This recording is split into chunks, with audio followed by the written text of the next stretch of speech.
나는 정말 잘 살고 있는 걸까? 나는 내 인생을 정말 제대로 살고 있는 걸까? 그런 질문들을 던질 때가 있습니다. 제가 지난달에 소개했던 책 얘기를 좀 더 하겠습니다. 빅터 프랭클이 썼던 Man's Search for Meaning, 죽음의 포로 수용소라는 책을 좀 더 소개하려고 하는데요. 이 빅터 프랭클이 2차 대전 말기에 아우슈비츠 수용소에 온 가족과 함께 끌려가게 됩니다. 그곳에서 부모님 다 돌아가시고 여동생과 살아남았어요. 그 포로 수용소에서 살아가는 동안 어떤 사람은 자기가 살기 위해서 독일군의 앞잡이가 되어서 동료들을 또 어렵게 하는 이런 사람이 있었고, 또 다른 사람은 똑같은 상황 속에서 자기에게 남았던 작은 마지막 밥 한 조각을 나눠주면서 누군가를 격려하고 또 누군가를 도와주는 그런 삶을 살아가고 있었던 거예요. 정신과 의사였던 그는 그 과정을 보면서 그런 질문을 던지게 됩니다. 그러니까 그 사람이라고 하는 것들이 그 사람이 주어진 모든 환경들을 누군가 빼앗아갈 수는 있지만, 그러나 모든 것을 빼앗아갈 수 있지만 사람이 자기 인생을, 자기 삶을 선택할 수 있는 자유는 누구도 빼앗아갈 수 없는 것이다 라고 이야기를 하면서 상황이 우리의 태도를 바꾸는 것이 아니라 우리의 태도가 상황을 바꾸는 것이다 라고 이야기를 했습니다. 그러면서 이분이 하는 얘기가, 우리가 문제는 선택할 수 없다, 하지만 그 문제에 대한 우리의 태도는 선택할 수 있다라고 결론을 내리게 됩니다. 이 소명과 관련돼서 우리 크리스찬들이 갖는 기본적인 그 고민들이 좀 있어요. 아까도 뭐 진로 얘기들을 했지만, 그 기본적인 질문은 뭐냐면 어떤 직업을 선택해야 될까라고 하는 거예요. 나는 어떤 직업을 선택해야 되지? 뭐 일반적으로 할 수 있는 얘기는 그런 거겠죠. 적성에 맞는 직업을 선택을 해야 되겠죠. 그런데 지난 인류 역사를 되돌아보면요, 사실은 사람이 자기의 적성을 따라서 직업을 선택한 것은 불과 200년이 채 안 돼요. 수천 년의 기간들은 나의 적성과 상관없이 내가 태어난 그 조건 때문에 그 직업을 선택해야 됐고 그 일을 감당해야만 했습니다. 그런데 또 지난 인류 역사를, 수천 년간의 역사를 되돌아보면 나의 적성과 상관없는 일을 했음에도 불구하고 그 안에서 뭔가 위대함을 실현했던 수많은 사람들을 바라보게 돼요. 그러니까 적성이 중요하기는 합니다. 그런데 적성에 맞지 않는다고 내가 그 일을 못하는 것인가는 조금 다른 고민이 있는 것 같습니다. 그 종교 개혁은 일에 의미를 부여한 인류 역사에서 큰 공헌을 했습니다. 중세에는 거룩한 것과 거룩하지 않은 것의 구별이 있었어요. 그래서 종교적인 일은 거룩한 것이고 일반적인 일은 거룩하지 않은 거였어요. 근데 루터는 뭐라고 얘기했느냐? 아니다, 우리가 하는 모든 일이 거룩한 것이다 라고 하면서 일에 의미를 부여하고, 그때 루터가 했던 일이 뭐냐면 직업적 소명설이에요. 직업은 소명이다. 자, 그런데 요즘은 한 직장, 평생 직장 다니시나요? 요즘 평생 직장이라는 개념이 사라졌습니다. 2, 3년 지나면 직장을 옮겨가는 거예요. 그러면 그 과정 속에서 첫 번째 내가 가졌던 직장은 나의 소명과 어떤 관련이 있을까? 두 번째가 나의 소명일까? 세 번째가 나의 소명일까? 그런 고민들이 돼요. 또 어떤 직업은 하나님의 뜻과는 상관없는 그런 직업들도 있어요. 그래서 칼빈은 뭐라고 얘기했냐면, 직업은 소명의 통로이긴 하지만 소명은 직업을 넘어서는 것이다. 삶 전체를 향한 하나님의 부르심이다라고 이야기를 했습니다. 오늘 많은 사람들이 내가 어떤 직업을 가져야 되지, 나는 어떤 전공을 선택해야 되지 고민을 많이 하는데, 저는 그렇게 크게 거기에 시간을 많이 안 가져도 된다라고 생각을 합니다. 앞에서 말씀드렸지만 적성에 맞으면 좋겠지만 적성에 맞지 않아도 우리는 그 일을 감당할 수 있습니다. 앞에서 빅터 프랭클 얘기를 하면 삶의 의미는 삶이 나에게 주는 것이 아니라 내가 만들어가는 것입니다. 포로 수용소의 삶이라고 하는 것들은 위대함과는 상관없는 일이에요. 그냥 어쩔 수 없이 생존을 위해서 살아가는 그 일들입니다. 그곳에서 위대함을 성취할 기회조차도 갖지 못합니다. 그런데 앞에서 말했지만 누군가는 그 안에서 누군가에게 위로를 주고 누군가에게 소망을 주고 하는 그런 삶을 살아갈 수 있었다라고 하는 겁니다. 저자는 이렇게 얘기합니다. 왜 살아가는지 알아야 되는 사람은 어떠한 상황도 견뎌낼 수 있다. 수용소에서 많은 사람들이 그런 얘기를 했다고 합니다. 나는 내 인생에 기대할 게 없습니다. 나의 인생이 아무런 무의미하게 보입니다. 포로 수용소의 삶이 무슨 의미가 있겠습니까? 저자는 이 책에서 이런 사람에게 필요한 것은 뭐냐? 삶에 대한 태도를 바꾸는 거라고 하는 거예요. 그러니까 우리가 삶에서 무엇을 기대하는 것보다는 사실은 삶이 우리에게 무엇을 기대하는가, 이 관점을 바꾸라고 얘기합니다. 그리고 그에 대한 대답은 개개인이 각각 자기 앞에 놓였던 그 삶의 과제를 내가 선택하는 것을 통해서, 삶은 우리에게 수많은 질문들을 던집니다. 그리고 그 던져진 질문에 대답한 것은 내가 대답을 하는 거예요. 오늘 설교를 준비를 했습니다. 오늘 또 헌당 예배인데 저에게도 동안교회는 특별한 의미가 있는 것 같아요. 제가 2008년, 9년 이곳에서 담임 목사 안식년 때 협동 목사로 있었고 계속 설교를 이게 하면서 저에게도 늘 고향 같은 그런 교회입니다.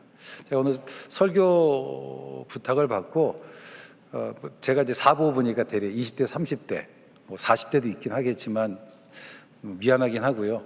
20, 30대 주로 해보면서 제가 한번 그런 생각을 한번 해봤어요. 그러니까 내가 만약에 기회가 주어진다면 내가 내 인생의 20대의 나에게, 30대의 나에게 내가 뭐라고 한마디 할 수 있는 기회가 준다면 난 무슨 얘기를 할까?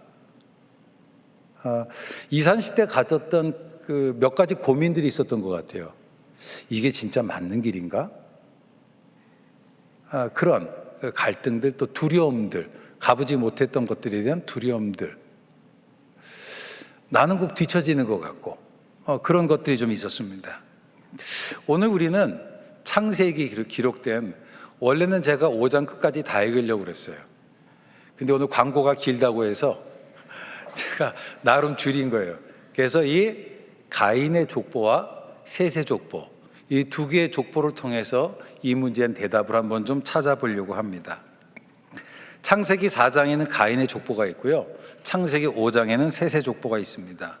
창세기 4장을 좀 읽어보면요, 가인의 족보를 보면 가인의 후손들은 도시를 만들었어요.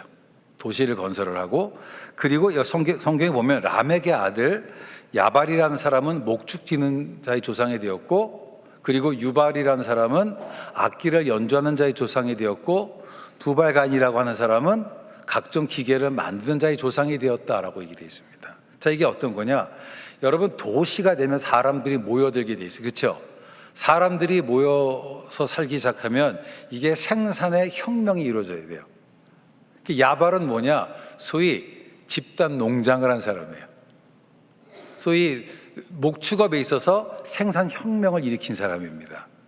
그리고 사람들이 많이 오면은 결국은 이게 모든 것이 산업화가, 기기가 빨리 돌아가야 되잖아요. 그러니까 일종의 두발가인은 뭐냐? 요즘 말로 하면 자동화를 만든 사람이에요. 소위 생산의 혁신을 이룬 사람입니다. 자, 야발은 뭐냐? 이 사람은 퉁소를 부는 자의 조상이었다. 도시에서요, 사람이 일만 하고 살아가면 스트레스가 나요. 폭동이 일어납니다. 그럼 뭐가 있어야 돼요? 음악이 있어야 돼요. 예능이 있어야 돼요. 문화라는 게 있어야 됩니다. 결국 이 가인의 후손은 뭐냐? 가인의 후손은 문화를 만든 거예요. 성을 건설하고 혁신을 이루고 생산성을 증대시켰어요. 여러분, 도시라고 하는 이 갖고 있는 시스템이 뭔가요? 이것이 기본적으로는 효율성이 중요한 사회예요. 가인의 후손은 뭐냐? 효율적인 삶을 살았고, 그리고 혁신을 이뤘던 그런 집안이었습니다. 그런데 이 체계적이고 합리적이고 효율적이었던 가인의 집안과 달리 우리가 창세기 5장에 보면 셋의 후손들에 대한 이야기가 나와요. 자, 이 족보를 보면 제가 5장 4절부터 8절까지 읽겠습니다. 아담은 셋을 낳은 후 800년을 지내며 자녀들을 낳았으며 그는 930세를 살고 죽었더라. 셋은 105세에 에노스를 낳았고 에노스를 낳은 후 807년을 지내며 자녀들을 낳았으며 그는 912세를 살고 죽었더라. 이어지는 5장의 내용을 쭉 보면요, 낳고 태어나고 낳고 죽었다, 태어나고 낳고 죽었다, 이거밖에 없어요. 여러분, 족보로 보면 어느 쪽이 좀 더 루킹 굿한가요? 대답하고 싶을 때 불편하죠. 근데 가인의 집안이 좋아요. 괜찮아요. 루킹 굿입니다. 괜찮은 집안이에요. 남들에게 내세울만 해요. 성을 만들고, 그렇죠? 문화를 만들고 생산성을 혁신시키고 괜찮은 집안입니다. 반면에 셋의 집안은 너무 초라해. 내세울 게 없어. 기껏 인생을 한 일이 뭐냐? 63년 2월 9일에 태어나서 88년 3월 28일 날 첫째 아들을 낳고 90년 9월 24일 둘째 아들을 낳고 몇 년 몇 월 며칠 죽었더라. 이거밖에 없는 거예요. 내세울 게 별로 없습니다. 그런데 우리가 성경 읽다 보면 가인이 만들었던 그 화려함의 문화들은 다 사살해 버리고 셋의 자손들은 새로운 역사를 만들었던 것을 우리가 바라보게 됩니다. 저는 창세기 4장과 5장에 있는 족보를 볼 때마다 굉장히 위로를 받습니다. 성경에 보면 하나님께서 노아에게 방주를 예비하라고 하셨습니다. 노아가 얼마 동안 방주를 예비했나요? 처음 들어보세요? 120년간 방주를 준비했습니다. 여러분 생각해 보시면 성경을 보면 노아가 방주를 지을 당시에 그때 지구상에 비라는 게 없었대요. 안개만 땅에서 올라와 온 세상을 적셨습니다. 비를 경험해 보지도 못했어요. 그런데 하나님께서 말씀하시는 거예요. 홍수라는 게 온다? 이 땅이 다 물로 망한다? Never seen it before. 한 번도 보지 못했어요. 그럼 뭐라고 하냐면 배를 만들려는 거예요. 노아는 한 번도 배를 봐본 적이 없어요. 그리고 배의 크기를 말씀하시는데 그 배가 얼마나 큰지 김명한 박사님 말씀은 거기에 공룡도 들어갔대. 엄청 클 것 같아요. 그 배를 짓는 동안 제가 영국에서 유학할 때 석사과정 할 때 브리스톨에서 저희 아내가 1000개의 퍼즐을 하더라고요. 한참 바쁜데 집사람이 아내가 퍼즐을 하길래 한 번 도와줬다가 밤을 샜어요. 그래서 제가 저희 아내 했던 말이 뭐냐면 한 번 더 퍼즐하면 내가 이혼한다고 그랬어요. 그 1000개의 퍼즐하는 것도 너무 왜냐면 저희 아내가 흑백으로 된 퍼즐을 한 거예요. 너무 어렵잖아. 알잖아. 해본 사람은. 안 해본 사람은 몰라요. 집에 가서 한번 해보시면 알아요. 그러니까 이게 그림도 안 그려진 상태에서 그걸 여러분 방주를 짓는다? 굉장히 어려웠을 거라고. 자, 그런데 그 120년 동안 노아는 뭐냐? 나무를 자르고, 그쵸? 대패질을 하고 망치질 했을 거라고. 오케이, 거기는 우리가 다 아는 얘기야. 그러면 그 옆에 있는 옆 동네 사람들은 120년 동안 뭘 했을까요? 그 사람들은 갑자기 어느 날 궁금해지더라고. 그 사람들은 뭐 했을까? 그 사람도 어떤 사람은 산업을 일으키고요. 어떤 사람은 도로를 만들고 어떤 사람은 혁신을 일으키고 어떤 사람은 건물을 지었을 거라고. 그에 비해서 노아가 방주를 예비했던 120년 그 일은 정말 상대적으로 작고 무의미한 일처럼 보였을 거란 말이에요. 기껏 했던 게 뭐예요? 망치질밖에 없어요. 누군가 삼성전자 주식을 지금 샀다고 생각해 보세요. 120년 후에 가치가 얼마나 될까요? 누군가 땅 하나를 샀다고 생각해 보세요. 한 30평을 샀다고 생각해 봅시다. 120년 후에 얼마나 될까요? 아니, 최소한 내가 정기예금을 집어넣었다고 쳐봅시다. 120년 후에 얼마나 될까요? 근데 그 120년 동안 누군가는 승진했다고, 누군가는 돈 벌었다고, 누군가는 뭐 했다고 막 이야기하고 있어요. 그때 노아가 한 일은 뭐예요? 망치질하는 것밖에 없는 거예요. 정말 노아의 마음속에 상대적인 박탈감이 없었을까요? 이게 맞나? 그런 생각이 없었을까요? 20대, 30대 제가 듣던 근본적인 생각이 그거였어요. 이게 진짜 맞나? 다른 친구들을 보면서, 다른 사람들을 보면서. 어쩌면 저는 우리들의 삶이 노아와 같을 수 있다고 생각이 들어요. 하나님께서 방주를 예비하라고 했는데 우리 보고 우리를 부르셨다고 하는데 주의를 하라고 하는데 우리가 해야 될 일이 무엇인지 그려지지도 않아. 정확히 무엇인지도 몰라.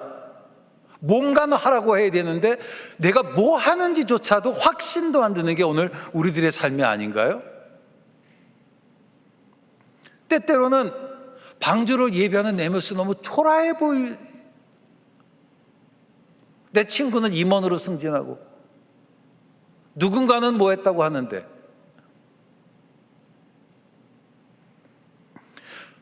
히브리서 보면 노아는 보지 못하는 일에 경고하심을 받아 믿음으로 방주를 예비했다라고 기록되어 있습니다.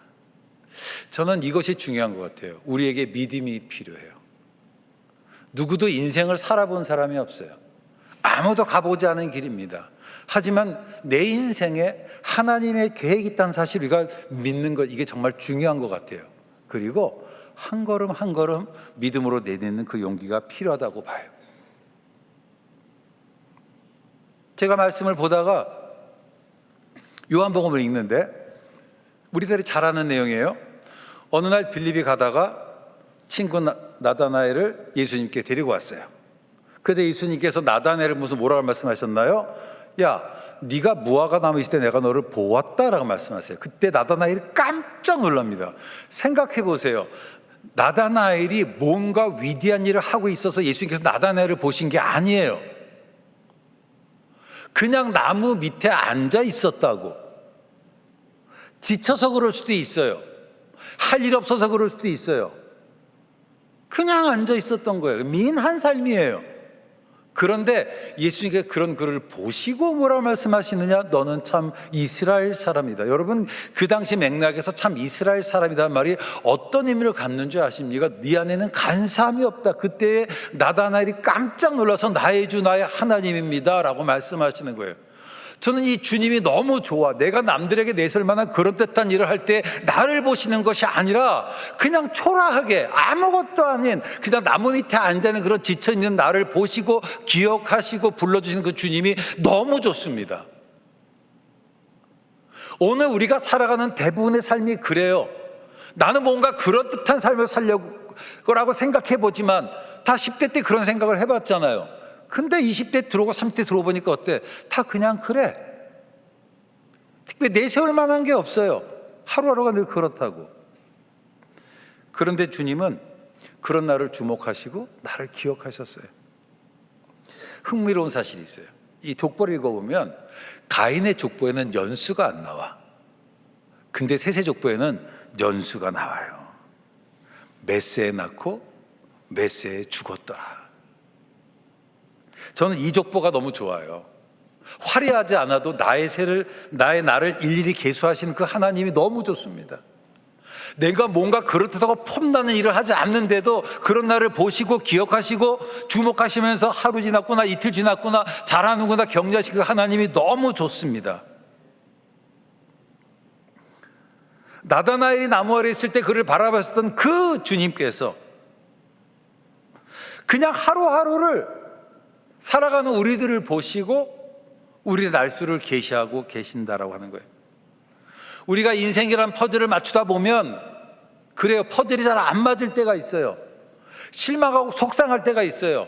그 때때로 때려치고 그냥 한쪽에 앉아서 딴거할 때도 있어요. 어쩌면 나다나엘이 나무 앉아 왔을 때가 그때가 아닐까 하는 생각이 들기도 해요. 하지만 여러분, 믿음을 가져야만 합니다.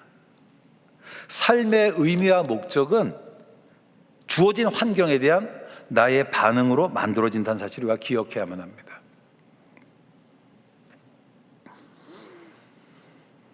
올해로 저희 아이가 세상 떠난 지 이제 9년, 만 9년이 됐어요. 제가 지난번에 와서 처음으로 저희 아이 얘기를 사람들 앞에 했습니다. 저희 아이 얘기를 좀 더 할게요. 2014년 4월 21일 날 저희 둘째가 세상을 떠났습니다. 짧은 인생이지만 불꽃같은 삶을 살려고 했고, 그러니까 평소에 저한테 지는 걸 엄청 싫어했거든요. 그러니까 죽는 것도 안 지려고 먼저 가긴 하더라고. 참, 지는 이겨내는 너무 속상하잖아. 근데 이 아이 얘기를 좀 할게요. 이 아이가 워릭대학에서 공부를 하고 있었는데 하루는 이제 영국은 이 대학이 이제 캠브리지도 옥스퍼드 도시 안에 같이 있어요. 워릭 대학은 조금 다르긴 하지만 캠퍼스가 다른 대학이긴 하지만 그래도 사람들이 왔다 갔다 해요. 왔다 갔다 하는데 홈레스가 있다가 우리 아들을 딱 보면서 배고픈데 밥을 사달라고 그런 거예요. 그래서 이제 우리 아이가 딱 친구랑 같이 가다가 보고서는 그 바로 앞에 이제 그 도서관 옆에 버거킹이 있어가지고 가서 버거킹을 사줬어요. 근데 이 친구가 버거킹을 딱 먹다가 우리 아들한테 또 그러더라는 거예요. 야, 근데 내일 내가 잡 인터뷰를 갔는데 네가 알다시피 이 정도에서는 내가 좀 안 될 것 같으니까 내가 좀 면도도 좀 하고 그리고 좀 이렇게 좀 샤워도 좀 하고 좀 잠도 잘 수 있도록 돈을 줬으면 좋겠다 하면서 우리 아들 마음속에 한국말로 얘가 날 호구로 보네 라는 생각이 들었대요. 이거 무슨 거지? 하고 잠깐 망설이는데 마음속에서 지갑을 열어야 되겠다는 생각이 들었대요. 근데 지갑 열어 돈이 아무것도 없어. 그래가지고 이제 그 옆에 있는 그 캐시머신에 가서 카드를 집어넣고 딱 봤더니 밸런스가 한 250파운드, 우리나라 돈으로 약간 50만 원 정도가 있었던 거예요. 그래서 이제 그 돈을 그 친구한테 옷도 사주고 집도 주고 면도 다 준 거예요. 자기가 있는 돈을 다 줬어요. 그런데 그리고 끝났어요. 그리고 끝났습니다.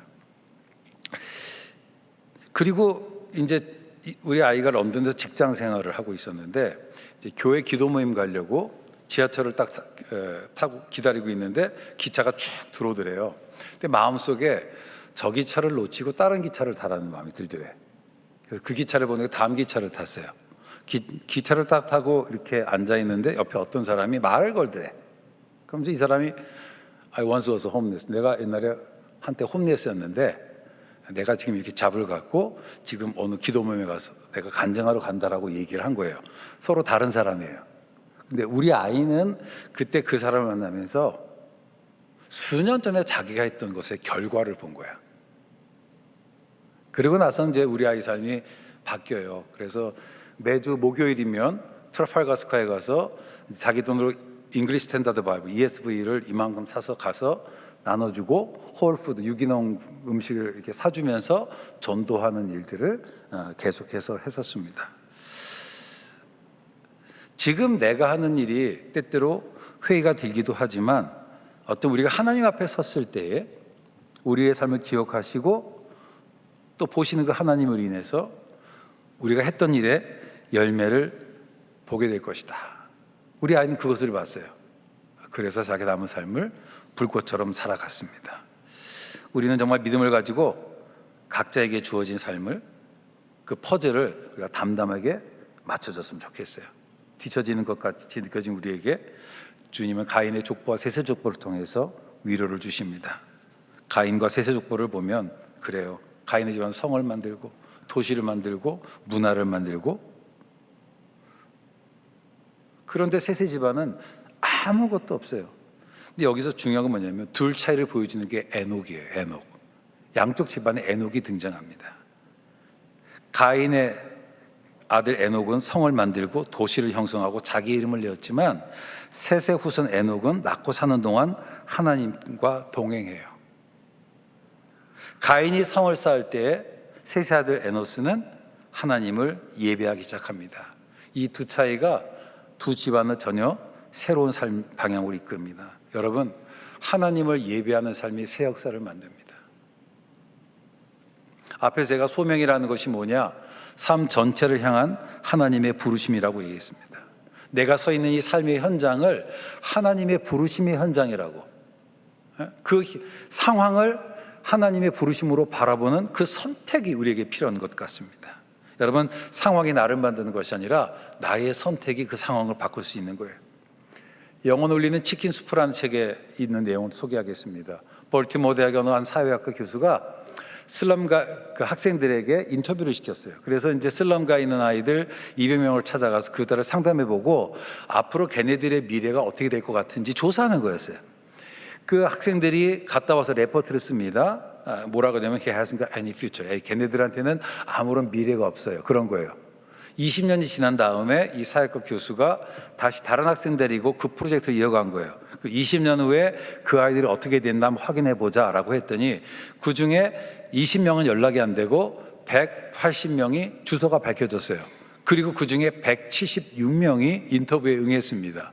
근데 그 170명이 어떤 삶을 사냐? 다 미국에서 중산층 이상의 삶을 살았던 거예요. 의사, 변호사, 교수, 비즈니스맨이 됐던 거예요. 미국이라는 현실 속에서 슬럼가에 있는 사람이 그 지독한 가난을 뚫고 일어나는 건 불가능한 일이에요. 그래서 다시 이제 그 사람들 찾아가서 도대체 무엇이 여러분들로 하여금 그 지독한 가난과 어려움을 이끌고 이 자리에 설 수 있게 했느냐라고 물어봤어요. 그때 all singled out one person. 그때 그 모든 사람들이 한 명을 지적했대요. There was a teacher. 선생님이 있었다고. 그래서 다시 이제 교수님이 선생님을 찾아간 거예요. 비법이 뭐냐? 그랬더니 그 선생님이 씩 웃으면서 그렇게 얘기하셨답니다. I loved those boys. 생각해 보세요. 이분이 교사 자격증을 가지고 처음에 교사로서 딱 직장을 선택했을 때 자기라고 슬럼가의 거친 아이들 선생님으로 가기 위해서 교사가 된 건 아닐 거 아니에요. 그렇죠? 환경을 선택할 수 있는 게 아니에요. 그런데 그분은 거기서 선택했어요. 뭘? 나는 이 아이들을 사랑하기로. 그리고 그 선택이 그의 아이들을 삶을 바꿨습니다. 내가 왜 이 길을 가야 되는지 회의가 될 때에 저는 사랑하는 우리 청년 여러분들 세세족보를 통해서 위로와 도전을 받았으면 좋겠어요. 120년 동안 뚝딱 망치를 하던 노아를 기억하기를 바랍니다. 뭔가 내가 그럴듯한 일, 큰일 해야 만드는 그런 강박관념도 버렸으면 좋겠어요. 무화과 나무에 있는 나다나엘을 보신 그 주님께서 하루하루 힘겹게 사는 우리들에게 말씀하세요. 그는 참 이스라엘 사람이다.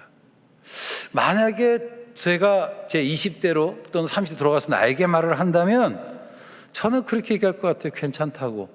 잘하고 있는 거라고. 괜찮다고. 저는 격려를 해주고 싶어요. 비교하지 말라고 너답게 툭딱 망치라면서 살아라고 그렇게 한번 얘기를 해보고 싶습니다. 우리 찬양 하나 같이 불렀으면 좋겠어요. 나는 주를 섬기는 일에 후회가 없습니다. 우리 한번 같이 찬양할까요? 괜찮으시면 일어서서 한번 해볼까요? 다 같이.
나의 평생에 가장 복된 일은 내가 예수님을 만난 것이라.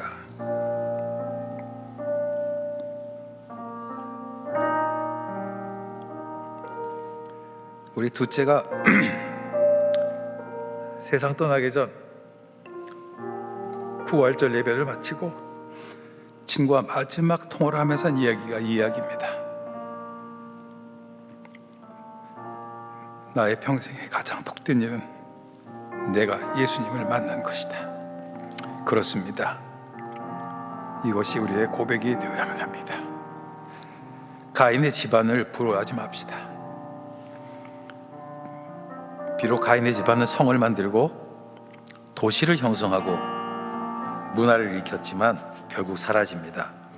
반면에 셋의 집안은 낳고 살고 죽는 내용밖에 없어요. 성경에서 우리는 가인이 쌓았던 화려은 다 사라져버리고 셋의 자손이 새로운 역사를 만든 것을 봅니다. 지금 내가 하는 일 때로 회의가 들기도 하지만 우리의 삶을 기억하시고 보시는 하나님으로 인해서 우리가 하나님 앞에 섰을 때 우리가 했던 일의 열매를 보게 될 것입니다. 우리 믿음을 가지고 각자에게 주어진 삶의 퍼즐을 담담하게 맞추어 갑시다. 120년 동안 뚝딱뚝딱 망치지 않고 살아갔던 노아처럼 우리가 걸어야 될 그 길을 믿음으로 걸어갈 수 있도록 해달라고 우리 한번 같이 한 목소리로 기도하도록 하겠습니다. 기도합니다. 귀하신 우리 아버지 하나님, 은혜를 진심으로 감사드립니다. 오늘 주님께서 이 말씀을 통해서 우리가 이 시대 가운데 어떠한 모습으로 살아갈지를 말씀 주신 대로 너무 감사드립니다. 하나님, 늘 때때로 세상을 바라보면 내가 뒤처지는 것 같고 나의 모습이 너무 작아버리고 그래서 내가 가는 길에 회의를 느끼기도 하고 정말 이 길에 만나는 그런 생각이 들고 그래서 좌절해볼 때가 너무 많습니다. 그런 우리께서 이 말씀을 통해서 위로해 주시고 새로 소망 주시는 데 너무 감사드립니다. 아버지 하나님의 성령께서 주께서 인도해 주시고 돌봐주시기 원합니다. 하나님 아버지께서 우리를 보주시기 도와주시고 주의 역사해 주시고 아버지 함께하여 주시옵소서. 주님 감사드립니다.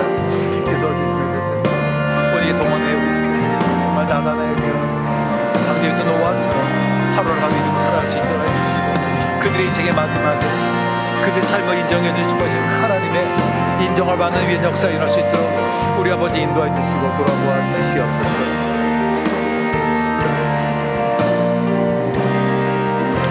예수님으로 기도드렸습니다. 우리 주 예수 그리스도의 은혜와 다함없는 하나님의 사랑과